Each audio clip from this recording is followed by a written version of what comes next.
names. Well, for the past several weeks, we've seen rapid changes to names, statues, and institutions as communities try to be more inclusive. While not everyone is happy about those changes, this morning our Micah Smith gives us a 360 look at what experts say communities can do to make sure everyone's voices are heard. For weeks now, as a country, we've watched a question about policing morph into a bigger question of belonging and whose life matters in our communities. Colorado is venturing into an uncharted territory of change, and some communities that want to be on the forefront aren't sure where to start. This is hard work. This is iterative work. It's an evolution. We're taking you 360 on what communities are doing to be more inclusive, with a catalyst for the Equity Project, which helps groups work toward diversity and inclusion. The co-chairs of Denver's African American Commission, who say representation is important. The co-founder of Race to Dinner, who says communities need to have painful conversations. And a historian who says knowing about the past matters. This is a wonderful opportunity for us to disrupt a myth. The myth is that diversity is just about people of color. Even if you're a white person, you really are in the definition of diversity. It actually includes all of us.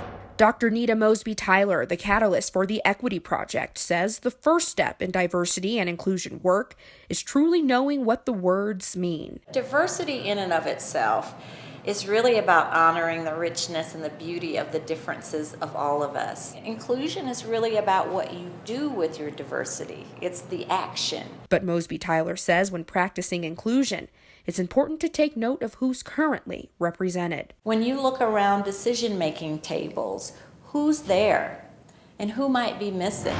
Ms. Ghana Tesfaye and Barry Overton are the co-chairs of Denver's African American Commission, who want to make sure their community is at the table. I felt like the commission was the best way to speak truth to power and bring our community's voice to City Hall. Tesfaye says for him, communities can be inclusive by amplifying the voices that were once silenced. And Overton says his work toward inclusion means being a bridge between communities, especially as a retired Denver police officer of 26 years and the father of a 17-year-old black son. So it's kind of put me in a position where I see two islands that are throwing projectiles at one another.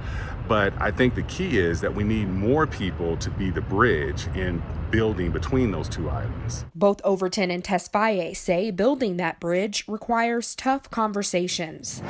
Just tell the truth. Tell the truth, and let's have some honest, healing conversations. Regina Jackson, the co-founder of Race to Dinner, an organization that facilitates unconventional conversations surrounding racism and bigotry, says to be inclusive, a community must communicate with honesty. And we tell people, this is work. If you're going to be in this work, you need to lose.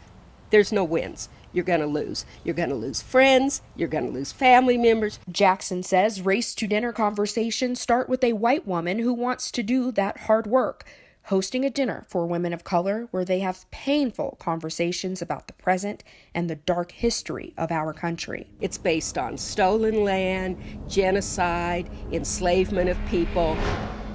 Colorado was born because the Union prevailed in the Civil War, but the Union out here also meant conquest over Native Americans.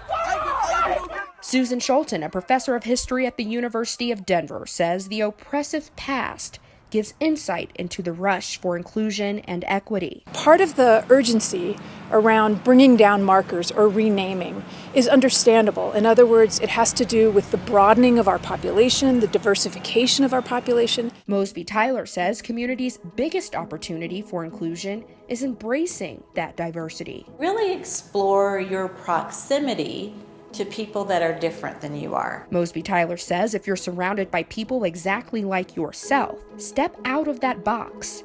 Because when we're willing to do the things that make us uncomfortable, we can begin to be the change we want to see. Reporting in Denver, Micah Smith, Denver 7. And now we want to hear your perspectives on diversity and inclusion in Colorado. You can share your views by emailing us to 360@thedenverchannel.com. 6:40 now, and you are looking live right now from our Denver 7 roof cam at Spear and Lincoln in downtown Denver. 69 degrees out there this morning. Let's send it out to Lisa for